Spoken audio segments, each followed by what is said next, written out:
Racikan Berita. Saudara-saudara sekalian, Assalamualaikum warahmatullahi wabarakatuh. Bung Isa, kita ketemu lagi dalam kesempatan yang istilahnya berbahagia lah. Kita akan secara singkat bahas tentang masalah BRICS, ya kan? Karena BRICS sekarang menjadi satu isu yang menarik untuk diketahui dan dikaji oleh berbagai pihak. Dari dulu kan kita nggak punya artinya tafsir tentang kita bebas aktif. Itu artinya kita tidak blok kemana-mana. Kok bisa gitu kita masuk ke BRICS itu sebagai satu kebutuhan yang menurut saya sih memang luar biasa kebutuhannya, karena tanpa mencederai pengertian bebas aktif. Bagaimana itu? Ini BRICS ini berdiri tahun 2006, ya, diinisiasi oleh Brasil, Rusia, India, Cina, dan South Africa. Ini negara-negara dengan penduduk yang besar dan sumber daya alam yang juga luar biasa. Mereka memiliki semuanya di sini, dan juga perkembangan militer yang dimiliki Cina dan Rusia ini juga luar biasa di situ. South Africa bisa menjadi yang terbesar juga di Afrika nanti. Ya. Nah, ini negara-negara ini di awalnya mereka bersatu untuk menghadapi hegemoni Amerika.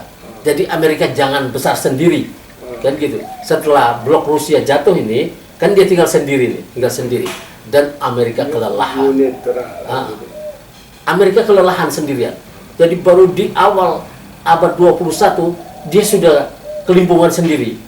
Sementara kawan-kawannya Eropa Barat dan Jepang, ya, seperti Jerman, Prancis, Belanda, Belgia, Denmark, Italia, itu bintangnya meredup di dunia. Jadi Amerika yang kelelahan ini tidak mendapat partner yang bagus, yang dulunya adalah mantan penjajah seluruh dunia. Jadi menurut Anda memang Amerika sudah agak susah menolong dirinya. Sudah susah menolong dirinya, dan BRICS ini kehadiran BRICS tepat. Ya, ini tepat waktu. Dia bercita-cita di samping menghentikan hegemoni Amerika ini, mereka juga ingin punya alat tukar yang tidak lagi dolar. Jadi dolar ini mau dilawan dengan itu. Tapi yang kedua ini sudah meredup ketika Trump terpilih sebagai presiden Amerika lagi, ya. Mereka akhirnya mengurungkan niat untuk mengganti dolar dengan alat tukar yang berbeda sesama mereka. Tidak tahu, kemampuan Trump ini luar biasa juga, menggetarkan ini nih, satu grup baru yang sangat menjanjikan.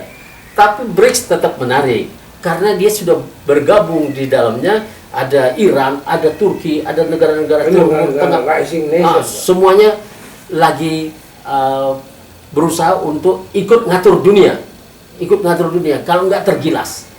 Jadi aliansi sekarang sedang dibutuhkan untuk bisa membuat kita tidak lagi dikuyuh-kuyuh sendirian. Nah, bebas aktif Indonesia ini selama ini diartikan menjadi banci, tidak blok sana, tidak blok sini, terus kita sendirian, terus kadang-kadang tidak berblok itu artinya bisa dikendalikan oleh Amerika, bisa dikendalikan oleh Jepang, bisa dikendalikan oleh Cina. Itu yang terjadi. Dan ketika kita mengambil sikap untuk saya dalam urusan ini, di mana saya juga pemilik SDA yang luar biasa besar, ya, maka saya perlu bersama BRICS. Itu juga bisa menghentikan Cina yang mau mengambil Natuna misalnya, kemudian yang mau mengambil Rempang di Selat Malaka itu, di mana transaksi bisnis terbesar di dunia terjadi di Selat Malaka, ya. Dan ini 10.000 triliun US dollar terjadi. Sekarang Rempang menjadi milik Towi Winata, dan Towi Winata bekerja sama dengan Cina. Ini sangat merugikan Indonesia sebetulnya, ya. Cina sangat beruntung. Nah, kalau kita masuk BRICS mungkin bisa mengurangi ini. Itu jangan macam-macam itu. Ini punya saya, dan saya anggota BRICS. Makanya diperlukan landasan etik BRICS. Benar, itu harus ada, yang jadi platform etiknya itu harus ada. Iya. Supaya negara anggota ini tidak bisa bertindak saling memangsa di antara mereka. Iya. Nah kita ya 10 tahun Jokowi ini menyediakan dirinya menjadi landasan buat buat Cina mengambil Indonesia ini, bikin IKN waktu itu kan dia bilang bagian dari itu jalur sutra Cina, apa istilahnya One Belt One Road.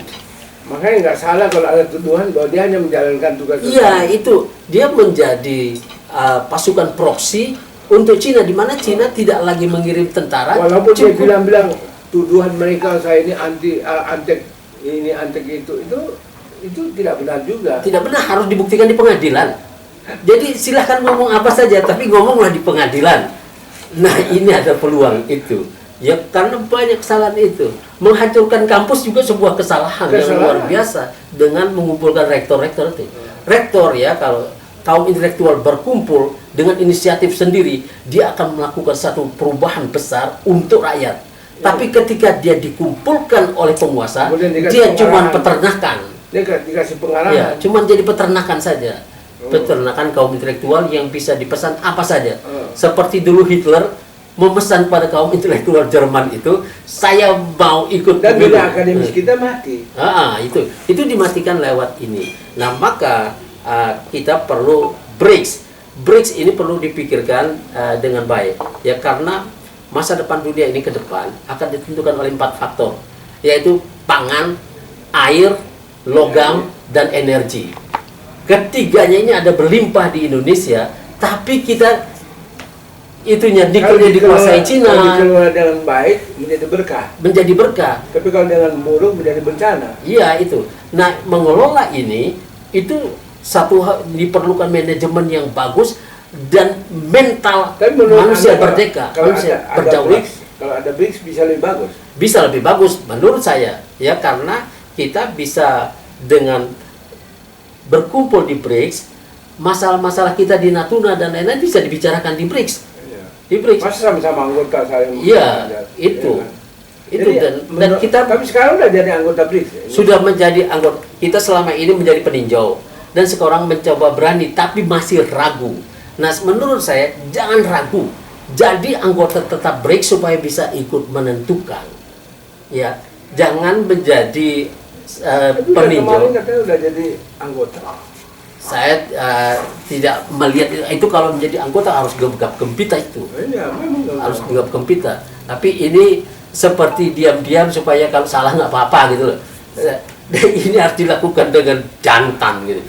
Dan kita punya presiden seorang tentara ini. Satu hal yang menarik dari penjelasan Anda. Kalau BRICS ini dilahirkan atau lahir sebagai tantangan buat blok barat, khususnya Amerika dan hegemoni imperialisme dia, itu bisa dilihat sebagai satu relasi yang binary. Artinya kalau BRICS ini hidup, barat itu mati. Kalau barat hidup, BRICS ini mati. Itu kan, itu binary. Itu ya. Itu binary. Tapi karena dia baru satu blok ekonomi, maka diperlukan juga kerjasama interseksi dengan negara-negara barat. Jadi bukan hubungannya seperti saling. Ya, bukan saling menguntungkan, tapi ini sebuah pengimbang baru. Sebuah pengimbang baru supaya tidak bisa ditekan begitu saja. Ya.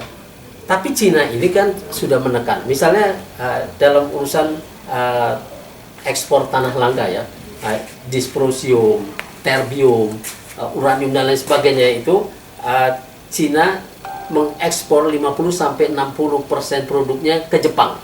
Jepang ini kan produsen mobil hibrida dan listrik terbesar, juga HP, TV LED dan semua memerlukan tanah langka ini. Bukan ekspor ke Jepang, ke Cina.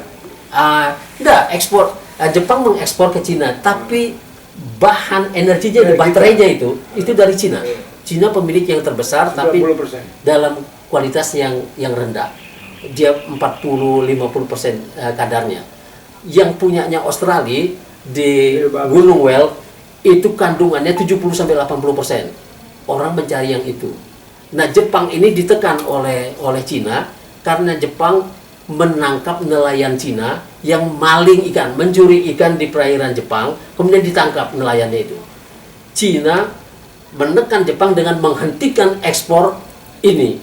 dysprosium dan lain sebagainya, sehingga ekonomi industri Jepang itu kalang kabut, hancur-hancuran, sehingga sekarang dia berusaha merayu Australia untuk mendapatkan dysprosium dan lain sebagainya ini supaya industri di mereka tidak gampang ditekan gitu.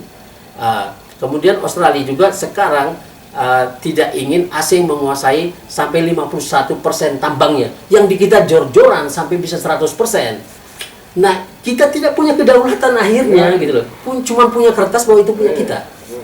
Nah, ini memerlukan BRICS itu jadikan jalan untuk kita bisa ikut ngatur. Jadi alhamdulillah kita ada dua yang baik. Terima kasih atas jawaban-jawaban.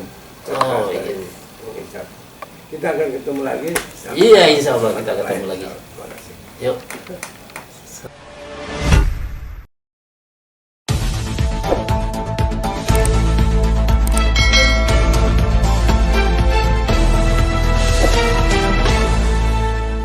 Racikan Berita